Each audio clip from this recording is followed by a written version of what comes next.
Swiss franc plays an outsized role as a currency in the global economy, not necessarily as a transactional currency, but as a store of value. Over the last 20 years, the US dollar lost about 35% against the Swiss franc. Over the last 50 years, it's more like 80%. Everybody, so we are live now. We start with Johannes actually, correcting me that he's not managing director of Frankencoin, but he's managing director for Frankencoin Association. And I have to let you explain what's the difference again, because it's always confusing here. Yeah, basically, Frankencoin is a completely decentralized protocol, right? No one owns it, no one manages it. Gotcha. While the Frankencoin Association is a non-profit association based in Switzerland that is supporting the development of the protocol, but we don't control it. We are not the owners of Frankencoin. We're just merely a bunch of people who are excited about the project and who are really supporting and building it out. Okay, so basically there is no allocation of Frankencoins for association. You're not going to dump on anybody. Unfortunately, it's totally... no, not unfortunately, but no, there's not, no. Okay, got you. So how are you guys funded? So we are funded by membership fees. Okay. Really, so my salary and everything we do is paid by the members of the association who believe that this is a great project, and they might or might not be token holders, but that is completely separate from each other. And I'm super excited to having joined this project. I actually joined Frankencoin or the Frankencoin Association at the end of last year in December. And it's been a wild ride so far. It's been really exciting, and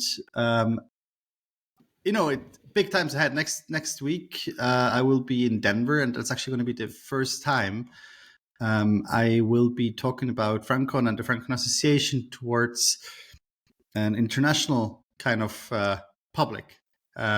Right, and I'm very curious to see. I remember you talked about it on ETH Zurich, right? Or yes, but ETH Zurich is a great conference, by the way. But we're Swiss; it's in Switzerland, so for me this is kind of a home turf. So now I'm going out into fremde Gewässer, as you would say in German. Right, the big world. There you exactly, go. The big world. Okay, I think we should point out the merch. Everybody in Denver will love it. I actually brought some more. So basically, look, I hear that we have our hat. That's the Franccoin logo. It's obviously inspired by Swiss mountains. Then down here, for the ones who don't speak German and who are probably more associating Frankencoin with Frankenstein instead of the Swiss franc, crossed my mind. Yeah. We have the Frankencow. We also have here. Look at that. We have let me open it up. Almost like a unicorn. This is the Curve Frankencow. You see, we launched on Curve recently, and we actually created, to celebrate that, we created this very limited edition of the. You can't get that online. It's already. We did a giveaway. It's gone. It's gone. Yeah. So for the Curve Franken, and then wait. And then also, because we're Swiss, right? We have the Frankencoin sweater, which is actually turned out to be quite successful for people going skiing, because like you can wear that every day, right? No one will suspect you being a crypto bro. That's true. You want to talk about the connection between like the mountains and the cow? Yeah. Well, okay. Switzerland. What do we have in Switzerland? We have chocolate. We have cheese. We have mountains, and we have a very stable currency. And that is really what it is all about. Frankencoin, in its core, it's a Swiss franc stablecoin. And if you look at the stablecoin market currently, it is about 99 something dominated by US dollar. And we want to change that. Actually, if you look at the traditional market, and I have some pretty cool numbers on that. If you look at the traditional market and compare the M2, so the monetary base, to the GDP of a country, you will find that the Swiss franc is actually almost double size relatively to the Swiss economy to the US dollar. And the US dollar is already a very, very strong store of value. So what that means is that the Swiss franc plays an outsized role as a currency in the global economy, not necessarily as a transactional currency, but as a store of value. Mhm. Thinking back, I think over the last 20 years, the US dollar lost about 35% against the Swiss franc. Over the last 50 Really? Didn't years, know. it's more like 80%. Okay. And there's a lot of research how you can really use the Swiss franc as a hedge against geopolitical risk. I can share some of that research with you if you're interested. But the very Absolutely. recent study, for example, from France, they found out that the best hedge, is basically Bitcoin and Swiss francs, and that kind of Okay. that makes my heart open up, right? As a As a as a Swiss guy, native Swiss, sure. exactly, as a Swiss guy. But that is what Franccoin is about, right? We want to put the Swiss franc on the map in DeFi as a stable coin. We're currently, I think, unfortunately, the list is a bit broken on DeFi Llama because it's not displaying all currencies properly. But shout out to DeFi Llama, please. We've actually submitted a bug fix for that. It just has not been merged yet for some reason. But I think the Franccoin is one of the probably top 5 or top 10 non-USD denominated stablecoins in the world. So it's quite small still, but it is sizable in the non-USD space. And we believe it's just a start. Just you have to choose your niche. Exactly. I mean, it's pretty. For the It's pretty. It's comparison, pretty. right, It's a bit like looking at the crypto market without Bitcoin. It's probably the same thing, right? Isn't it? Yeah. Because if you Absolutely. compare yourself to Bitcoin, it's Okay. Yeah. I see. So, So, yeah. the main play for the Swiss franc, basically in DeFi, would be sort of de-risking the correlations in your portfolio, basically. But there's a bunch of plays, right? I mean, what is Okay. the play? Why do you hold stablecoins? Right. Obviously, that is a big one. De-risking is a big one. So you should. We always say, hey, you should not use USD to de-risk. You better move into the Swiss franc if you actually want to hold some stable currencies. There's obviously also the Frankencoin is a CDP, meaning it's a lending protocol similar to Liquidity. However, it has some very different properties. How the liquidation mechanism works, which make it behave better under certain market circumstances, and it also allows it to have a different set of collaterals. We can dive into that a bit later if you want to. Okay. Yeah. But sure. You can also use the Franccoin to get quite cheap loans, actually, because obviously, if you look at the Swiss franc interest rate, it is I think at 0.1 something percent compared to the USD's. Not sure where it is now, probably 4.5, something that region, right? And that translates, so you can come to Franccoin and borrow a lot cheaper. Obviously, in the long term, if you believe in economic theory, you will not have any advantage of that because it's it will sort of balance itself. Sure. Basically the Swiss franc will go up in value, balance it out. But it allows you to, if you're interested in paying less interest rates, you can use it to borrow.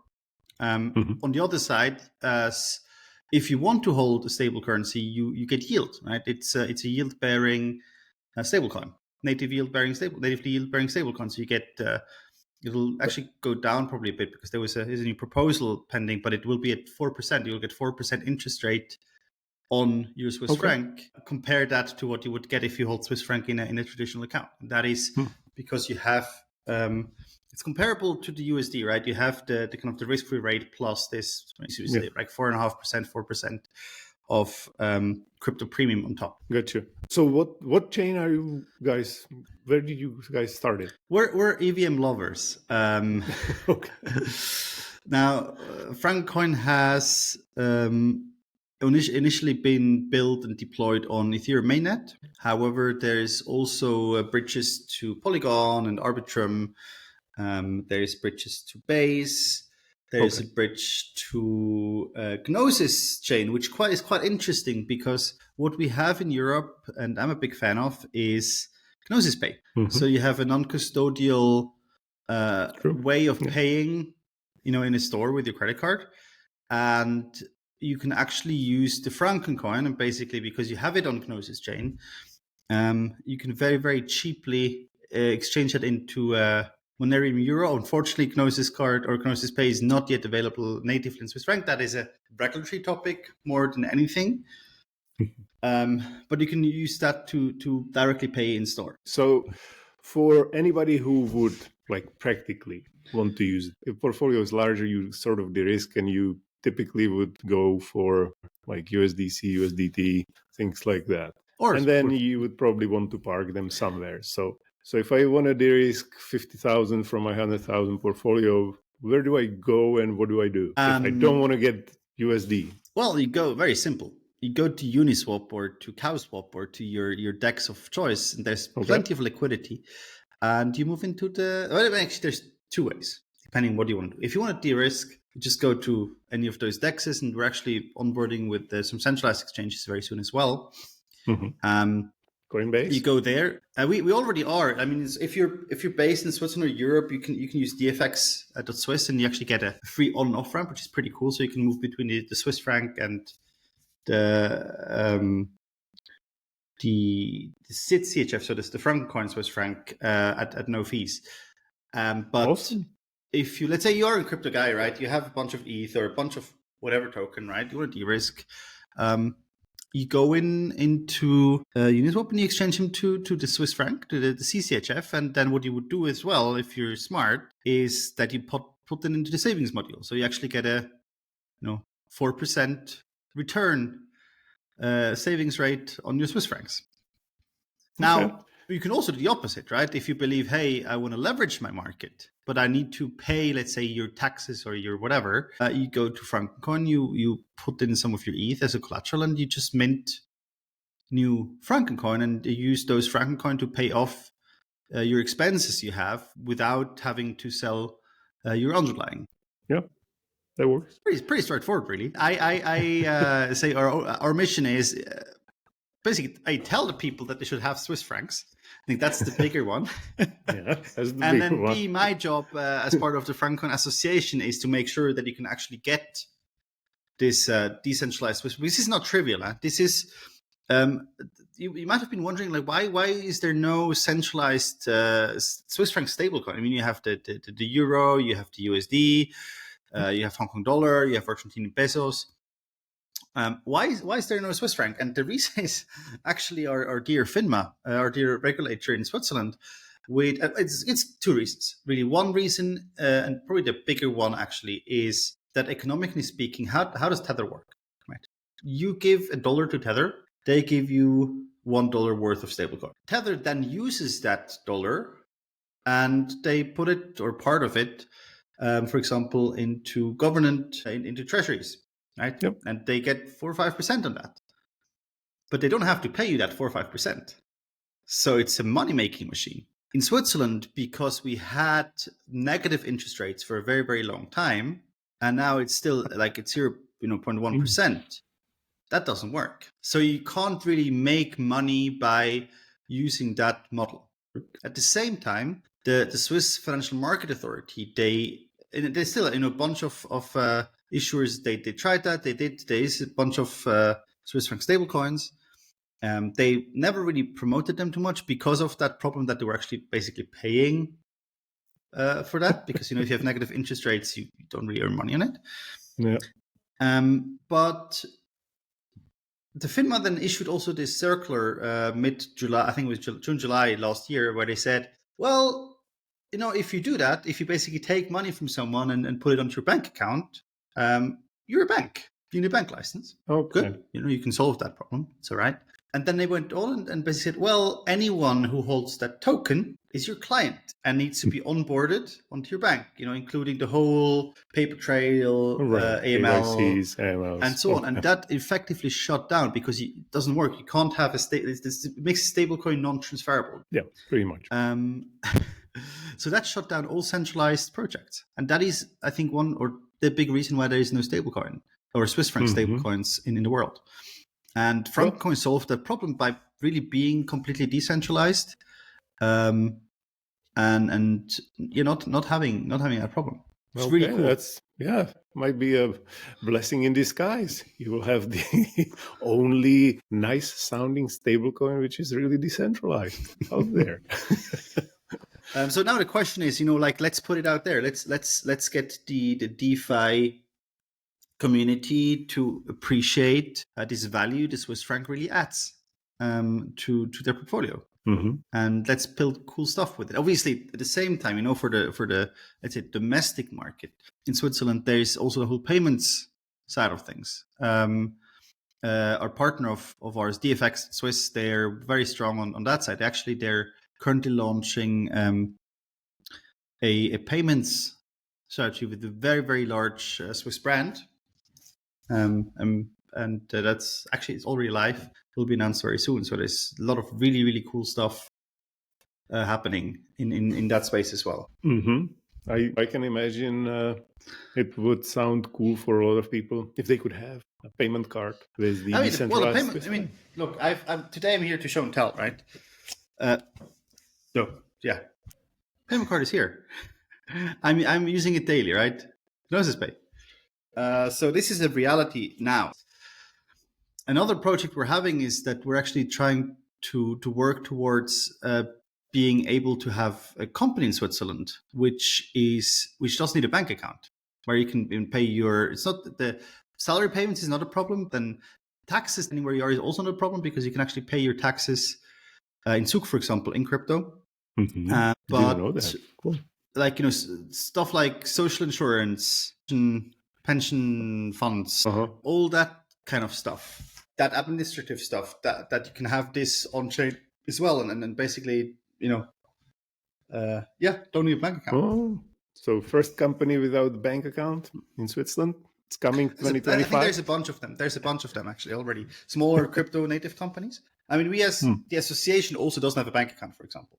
It's all on chain. Well, works reasonably well so far. Too many workarounds to go through? No. I mean, the infrastructure is there. You have Safe, which works tremendously well. You have good multi infrastructure. Obviously, it's an advantage to have the CCHF, which is just Swiss franc. So we are thinking in Swiss francs in Switzerland. We have all our costs for the association are in Swiss francs, and we don't need to, there's no FX risk there really. Cool. Now you are on a mission to tell the world about the Frankencoin. Correct. By the way, is the name, is that going to stay Frankencoin? Because it's a really weird name. The issue with the name, and it's not really an issue, it is that once you deploy your smart contract, the name is hard-coded on your smart contract. It's not a thing you can change, right? I mean... No, it's not an updatable contract. Okay, but, so we are stuck with this. I mean, Pete, if you would speak German, it wouldn't sound that bad. It is literally in German. It's der Schweizer Franken. That is the name of the Swiss currency. Yeah. Okay. Just the English have for some reason adopted the French spelling, the franc, right? Franc. Mm-hmm. Okay. And I think, for us, we are using this to our advantage by, just creating cool stuff around it, like the Frankencoin, playing in this double entendre with the Frankenstein, Dr. Frankenstein, and Frankenstein's monster. Once again, that's why we have the Frankencoin, right? Yeah. Okay. So we're embracing it. We're embracing from the association this whole notion of, hey, we're Swiss, we're boring, we like chocolate, we like. Oh, by the way, for everyone who's going to be in Denver next week, are you going to be in Denver next week? No. We'll do something really cool. Like, what do you think? What are we going to do? Everybody gets chocolate. That was the initial chocolate idea. Fondue. No, it's even crazier. Huh. Wait a minute. So you always did tacos, chocolate tacos? No, man. We're doing a cheese tasting. Right. We've basically rounded up like the biggest cheese assortment we could find in Denver, and there's going to be huge cheese tasting. It's like, imagine Willy Wonka's chocolate factory, but it's now Willy Wonka's cheese factory. That's going to be cool. Okay. Yeah. I can imagine that. Yeah. See? So we embrace this. Hey, Switzerland has, we have chocolate cheese in a stable currency. Yeah. Pretty cool. And actually, not just running the risk by offending every American here, your chocolate just sucks. Like, the problem with chocolate is that even if you try to find like some artisanal chocolatier, just and I say this, I'm Swiss, I'm allowed to say that. It's not like the so Swiss that's why we switched to cheese. Yeah, we want to chocolate initially, but it's just there's no good chocolate factory in Denver for some reason. let me know, because I would love to also do a chocolate event in Denver at some point. Let me share Switzerland. So if you've never been here, you should really come, because we have really, really nice nature. We have lakes, we have mountains. You can go skiing in winter. You can go hike in summer. We have cheese. We have chocolate. We have very nice watches. You know, Swiss are a bit weird. We like our order. So if you like that, that's a place you should go to. If not, you're also welcome. You know, tourists are always welcome. We have this weird thinking of, you know, if you bring money into the country, the Swiss tend to be very open-minded. Okay. Switzerland. Let me see. I want to show you something. This whole where is it? We go. About this whole idea of the role of the Swiss franc in DeFi. And, you know, I said that compared to the size of the economy, the Swiss franc is about double. Now, that's the numbers behind that, really. And if you actually continue that that thought process and say, well, okay, now let's look at stablecoins. Currently, the USD stablecoin market has about the size of roughly 1% of the money supply. So there's a $250 billion in stable USD stablecoins versus this 21.4 trillion money supply you have. That's about roughly 1%. In the Swiss francs, that is significantly lower. And if we now make that thought, okay, well, you know, let's look at it, you know, fair comparison, and let's assume that this 1% is the market stage we're in. The market, the potential the Swiss franc right now has. So if you take 1% of this 1.07 trillion, there should be more than 10 billion USD worth of Swiss franc stablecoins in the market, and that is the kind of the market size we believe is a fair market size for a Swiss franc stablecoin right now. And I mean we're nowhere close. We're at about 15 with the Swiss franc, but in total about 26 million as of now. So there's a lot of upside, and that what makes me really, really excited in building that stuff, and just being going out and saying, hey guys, well, you should hold Swiss francs. Yeah. Well, I definitely wanted to ask you about the numbers which you just shown, because they seem relatively conservative. I guess it's the Swiss nature. We're even more conservative, right? Yeah. We have this one big goal at the Frankencoin Association, and that is we want to reach 100 million Swiss francs in market capitalization of the Frankencoin Swiss franc by the end of this year. That's the big goal we're going after. Okay. Right now, the number is what, 15? It's still a way to go. Yeah, exactly. It's roughly 15 million. Now, just yesterday, the Go stablecoin, which is also a US dollar stablecoin, reached 200 million. And I'm trying to get in touch with Stani actually for him to tell me what I should do to get that number up quicker. Number go up. What I'm working on right now is really just going out there. Hey, people don't know about the Swiss franc, and more important, people don't know about Frankencoin. And it's just a huge potential. Well, I definitely will. Everybody should. After Denver, what's going to happen? You're going to go through the whole conference circuit and do the cheese tastings everywhere? I'd love to, but to be very honest, I think cheese tasting is a bit more difficult than tacos. For the ones who don't know, I've been running taco events around the world. But the problem with cheese tasting, more so than with tacos, is sourcing, because you don't want to have a shitty quality cheese tasting, right? But no, I mean, in all seriousness, I will be on the circuit, most likely, Denver, and then I think the next on the menu is Dubai, Token 2049. I hope to come to Prague as well, even though I think at the same weekend, I think 28th of May, if I'm not mistaken, is Prague. The ETH Prague, probably.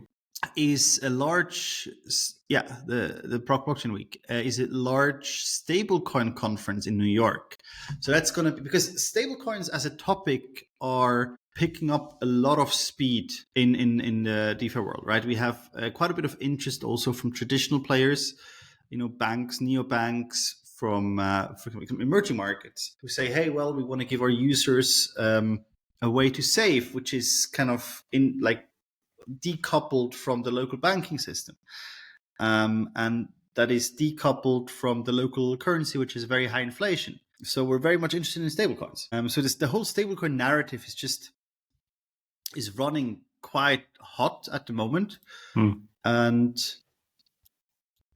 we're in there tapping in that and going to the narrative. We also have this pretty simple statement where we're saying there's so many foundations and associations and entities of very large crypto projects based in Switzerland. They all have they all have costs in Swiss franc, right? True. So they should very, very much have a part of their treasury in Swiss francs. It's for me, it's a no-brainer. Yeah. It should be legally required. That, as I said before, right? as I said before, I think we have this very, very strong case with the Swiss franc. Our job as an association is to make sure that the Frankencoin Swiss franc is available on all those platforms and in all those integrations where DeFi needs them. I'm talking about lending platforms, centralized exchanges, OTC desks, large liquidity pools. That's our job, and that's what we're working on. Mm-hmm.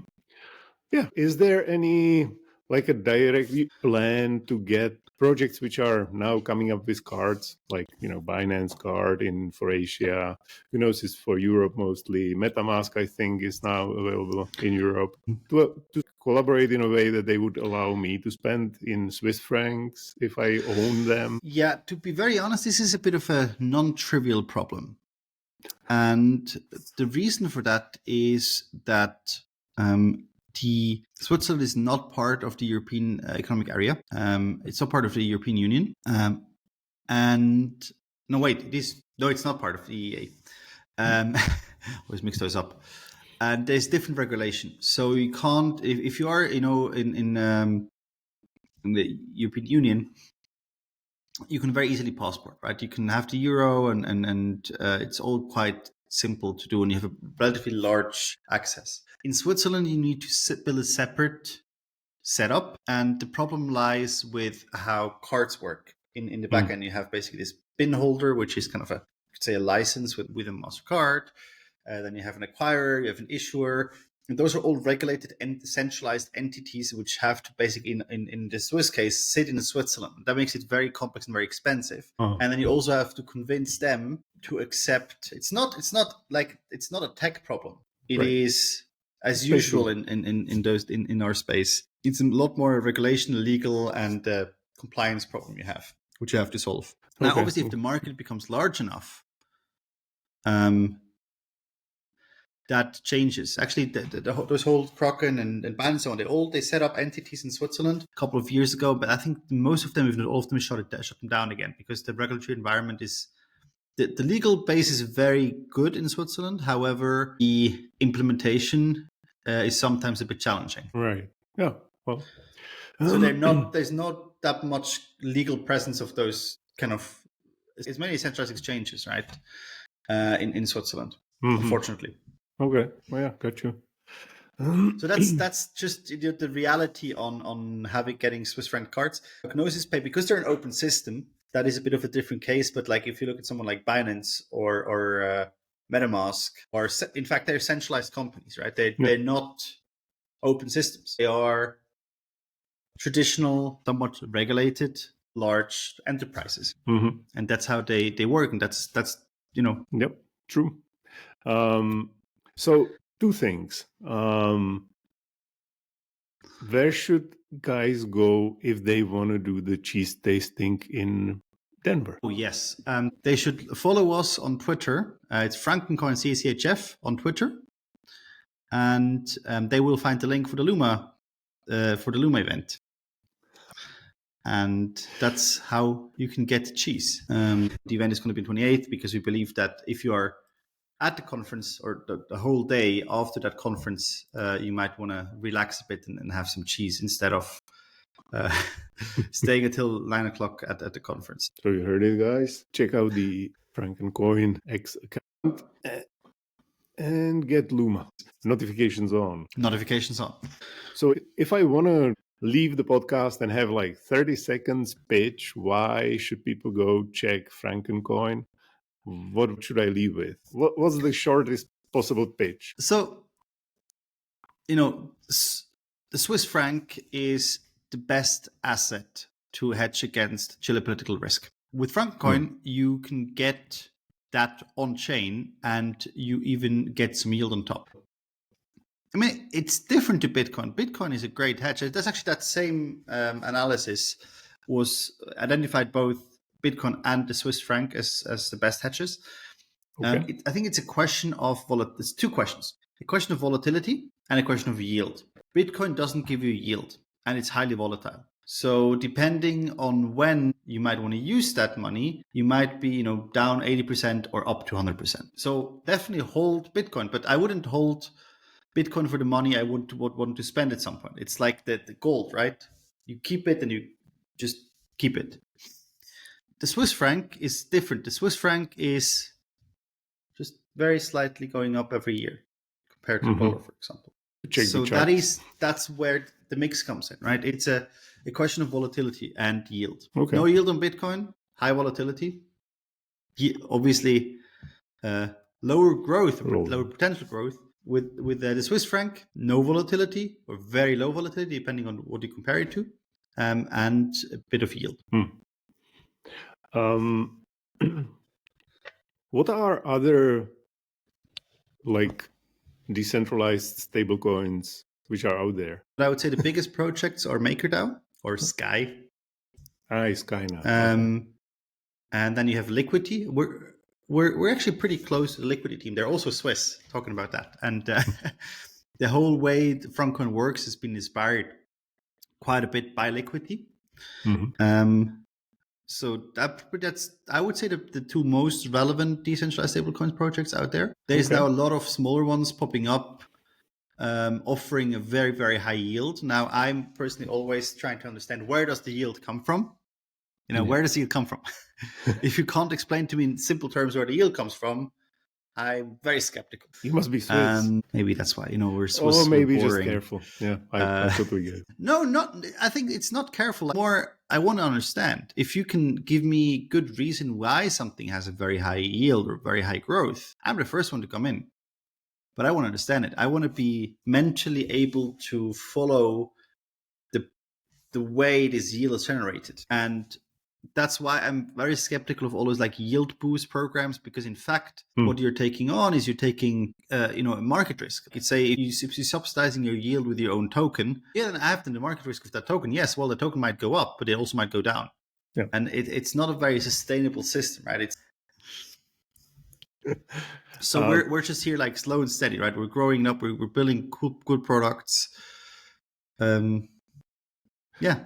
Also, to be honest, if you look back 10 years, the projects who are around now and very successful, those were the ones slow and steady wins the race. I mean, Bitcoin is a very good example of that.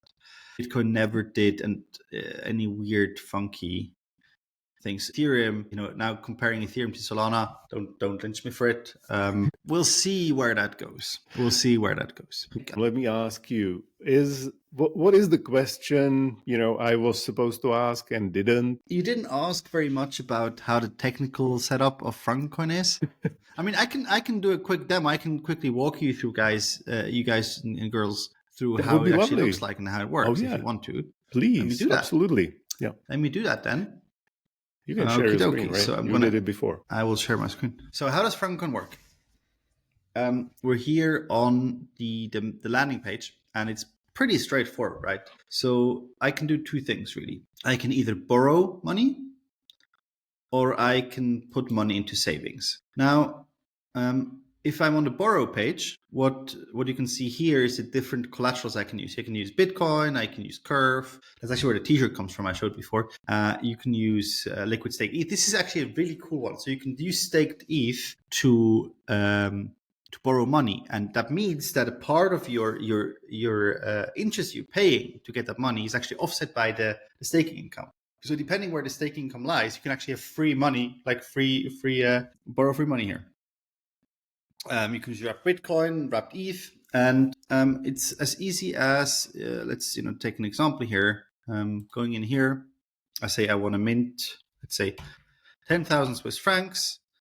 I would then have to add 0.25 Bitcoin or CB Bitcoin as collateral, and that's it. Bam, approved mint. It would pay an effective annual interest of 6.75%, and I would receive out of this 0.256 Bitcoin, I would receive a loan of 7,000 Swiss francs. A further 2K are going into a reserve, which is I will get back when I repay the loan, and I pay the interest upfront. So this is for 1 year. I can also basically say I want to only do it for, this is for 2 years. Sorry, for 1 year. Then the interest goes down and I actually receive a larger payout directly. Okay. Cool. Then I have my CCHF, right? I can do with them whatever I want. On the other side, so this part here, this is for managing existing collateral, existing positions, and monitoring them in auctions is the liquidation mechanism. I can then, go here and I plop my 5,000. I don't have any net connected wallet, and I would receive a 5% interest rate. As easy as I can withdraw whenever I want to. It's all fully liquid. Awesome. You mentioned before that there is. Yeah. Sorry. Go ahead. Yes. No. You were saying? You mentioned before that there is some interesting liquidation procedure, which is, let's say, more favorable than others in certain occasions. Yeah. So what does it mean? Exactly. Okay. Now, if you look at MakerDAO, right? MakerDAO, how the liquidation mechanism works is there's an oracle, which is an on-chain price feed, you could say. And let me go here to the monitoring. And as soon as your collateralization drops below a certain limit, I think it's 112%, with Curve we're approaching that, you're automatically liquidated, meaning there's an on-chain, basically it's sold on-chain and auctioned off on-chain. Now, liquidations work if you're the first one. The problem with many of the corrections and flash crashes or crashes in crypto or also in the traditional market is that they look something like this. They go down a lot very quickly and then they go up again. So the risk, if you're the first one, if you're up here, you're fine. The problem is if you liquidate in that downward slope, often you end up at a very, very low point. So you liquidate at a very bad price. If then a day later, which actually what happened 2 weeks ago, if you remember, there's a rebound, that the market recovers a bit, you would be a lot better off by not liquidating or only liquidating a day later or 2 days later. And that is exactly what Franccoin does. Now, by removing this need for speed, you remove two dependencies. You remove first the oracle. So you don't need an oracle to do that because you can have a price finding mechanism built into the system in the form of a reverse Dutch auction, which is what Franccoin does. Okay. Now, by removing that, you remove certain liquidity prerequisites. You don't necessarily have to have a highly liquid market, which also becomes illiquid in such a extreme situation. Sure. By instead basically going quick, you go slow. And that allows you to have different sets of collaterals. You can have less liquid. They still need to be very mature and substantial projects, tokens as collaterals. Now, why is this interesting? Because that, once again, allows you to go into the realm of RWAs. So you can suddenly have RWAs as collateral for such a stablecoin, and you're not only dependent on crypto only. And that allows you to build a lot more of a secure, because a widely decorrelated system. That sounds interesting. And that's now we've gone quite technical here, but yeah, that is how the liquidation mechanism is different. But if we continue here, so I was talking about the borrowed, or you can borrow money, you can save money, and the third part we have is the equity. Okay, I mentioned at the beginning that Franccoin is completely decentralized. What does that mean? Frankencoin is governed by the so-called FPS, the Frankencoin pool shares, which you can mint and buy directly here on the page. So if I have my CCHF, right, I can use them and I could mint, I invest 1,000 CCHF and I would receive 0.5 of those pool shares. okay, now it's getting interesting. Those pool shares, that money invested, goes into the equity capital. That is the capital, which is, this 15 million Swiss CCHF. They are obviously collateralized, but should the collateral fail, then another backstop would then be the equity capital, which is absorbing the losses and making sure that the Franccoin doesn't lose its peg. Okay. At the same time, all of the interest I pay to mint goes into that equity capital as well as the net income. Over the last year, the Franccoin actually made a profit of 500,000 Swiss francs, which is a return on equity of 1.8%. And you can trade against that. So that's where your liquidity also comes from with the FPS. So you can always go in and out of, you're not stuck with the Franccoin pool shares. There's a liquid market for it. Now, those FPS, they're also used as governance. Anyone could come. Let's say I have a lot of tokens in, I don't know, Ripple. And Ripple is a very bad example here. But let's say I'm a big whale of Maker. Okay, and I believe that Maker is I want to borrow against my Maker. I can go here and just go in here and I propose a new collateral. It cost me 1,000 CCHF. So there's a fee for that. Okay. But anyone can do that. You don't need to hold any tokens for it.